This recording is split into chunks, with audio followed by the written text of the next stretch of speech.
স্বামী স্ত্রী পরস্পরের দুর্বল জায়গাগুলোতে আঘাত করা যাবে না। যে জিনিসটা কথা বললে তিনি মনে কষ্ট পান, ওইটা তাকে বলা যাবে না।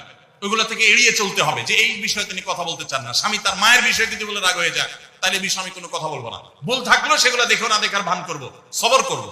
স্বামী স্ত্রী একে অন্যকে সময় দিবেন। সময় যদি দেন, এখন মহিলারাও সময় দেয় না, পুরুষরাও সময় দেয় না, এই জন্যই ভুল বোঝাবুঝি তৈরি হয়, দূরত্ব তৈরি হয়। এখন ভালোবাসা আদান প্রদান করার জন্য SMS, হোয়াটসঅ্যাপ, মেসেঞ্জার, বিভিন্ন রকমের যোগাযোগের মাধ্যম আছে, ফোন আছে, ভিডিও কল আছে। এত মাধ্যম থাকা সত্ত্বেও ভালোবাসা কম। এর অন্যতম কারণ হলো যে সবকিছু এখন অনলাইন করে ফেলছি আমরা, একান্তে একে অন্যকে আমরা সময় দেই না।